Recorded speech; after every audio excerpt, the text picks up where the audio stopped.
So I want to discuss something with you guys. So,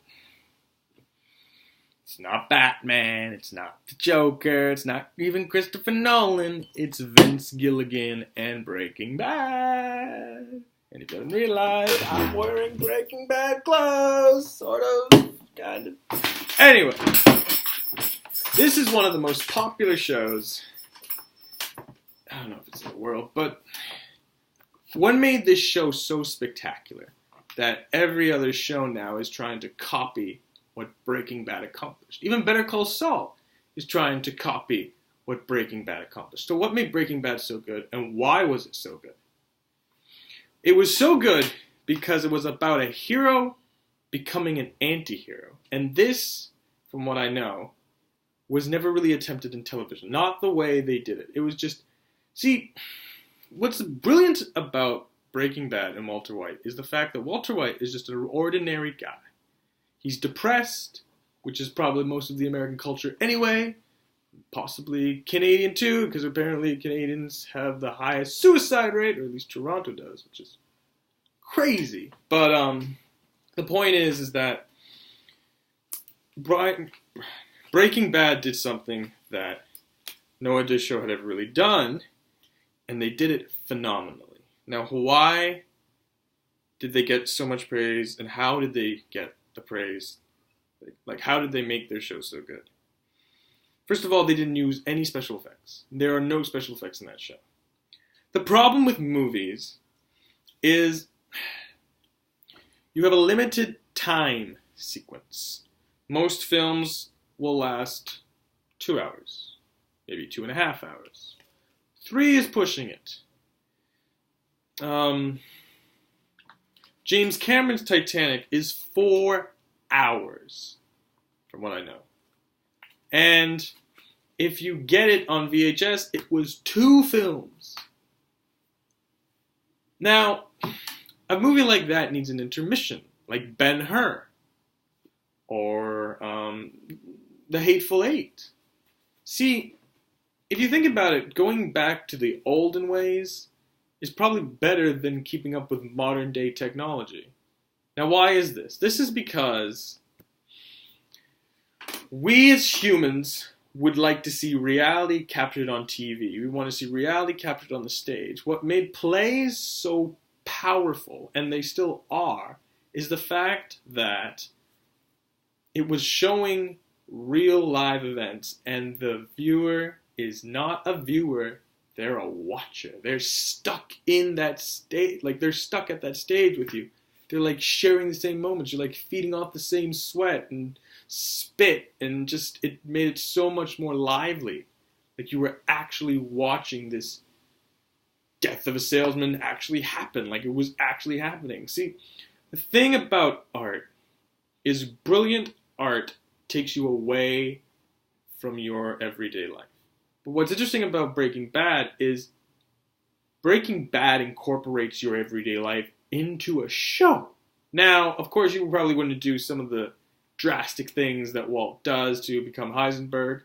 And there's this whole debate about if he ever became Heisenberg. Really? I mean, yes, he becomes the drug kingpin.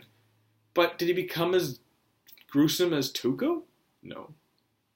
But Tuco is like a different kingpin, you know? Anyway, so it's like about a show about an ordinary guy who goes too far. And it's like what I was... Well, you haven't seen the video. Anyway, it's like in any show, or any good show or movie, or any structure of a novel is the same way.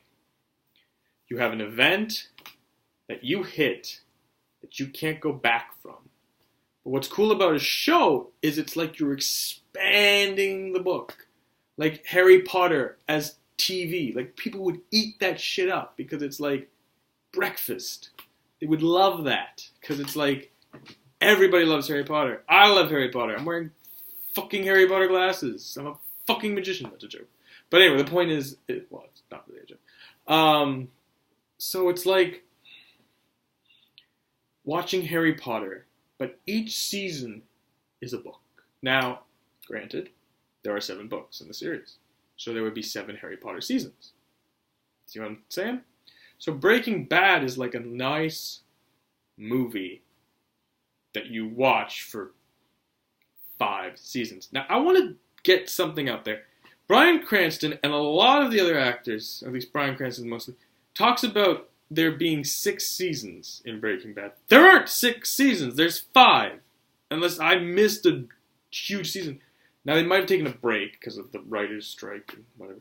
But the point is that I don't remember a 6th season. So they never made a 6th season. They just combined the 5th into the 6th. Which is also interesting because when they mentioned the assassination of Osama bin Laden, I think, apparently that would not have happened during Breaking Bad's time span because it's like the whole show is supposed to happen over a year, I believe.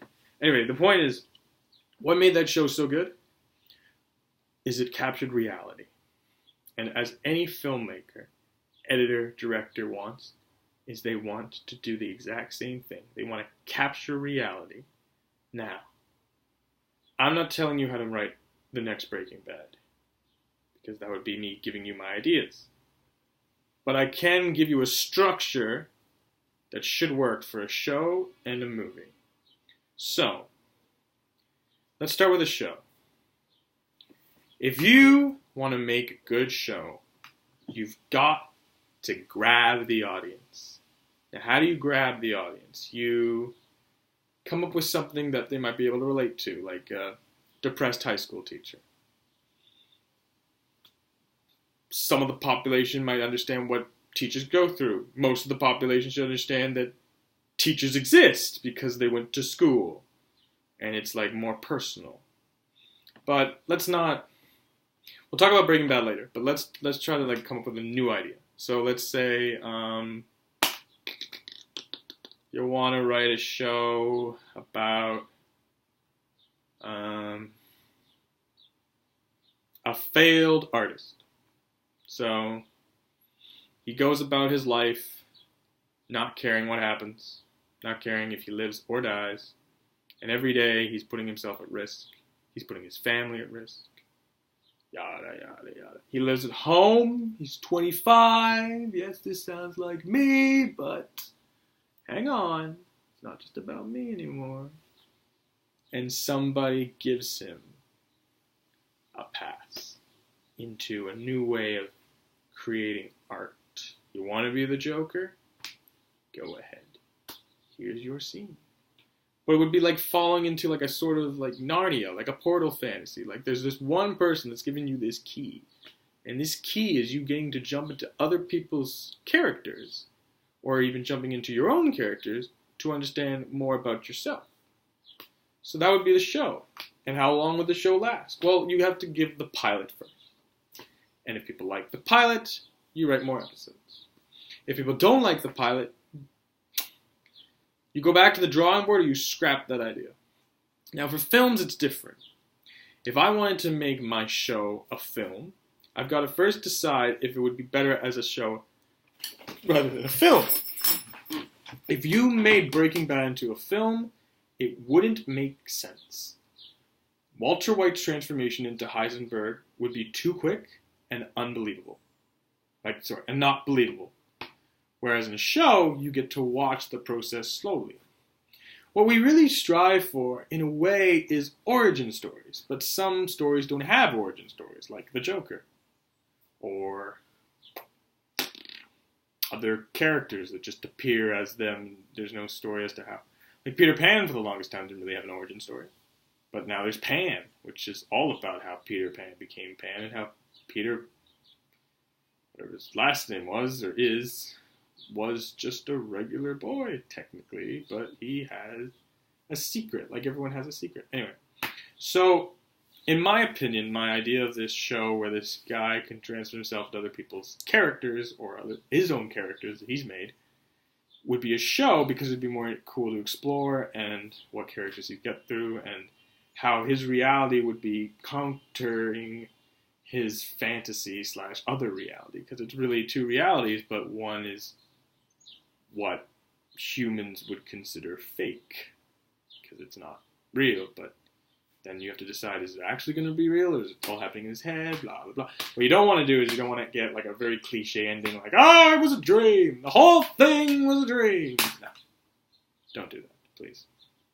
Anyway, if you do, I will find you and hurt you in a sensitive spot. Anyway, so that's why Breaking Bad would not be a show. Sorry, Breaking Bad would not be a movie, and why it succeeded so well as a show. But let's do another way. Let's make a movie. So what is your movie about? Well, let's make a movie about unicorns and how unicorns are important. It's a mockumentary on unicorns. Pretty funny, maybe in theaters, blah, blah, blah, blah. Terrible idea. So let's go back to the unicorns, but let's make these unicorns. No, okay, this is a really stupid idea. So you have a guy who wants to protect a city that doesn't need protecting, but he still tries. There will be 3 films in this series, because I like writing series. Anyway, so the first film is all about him becoming this jester. His name is Chester the Jester. And how Chester becomes the Jester. So, it's going to be in 3 acts. First act is Chester being initiated into the superhero world that actually exists, like Kick-Ass. And then the second act is Chester not wanting to be this protector and trying to get rid of the whole idea. And then the third act is him accepting his fate because the world is about to be blown up, and I don't know why. And then the second one is... this was a bad idea. So it turns out he's accepted his role, and now he wants to fight. He doesn't want to fight. And turns out that he saved the world. Yay, good for him. And the second one, Toronto is under attack from aliens. And Chester doesn't know how to fight aliens because he's never fought an alien before. Makes some jokes about X-Files, blah, blah, blah, blah.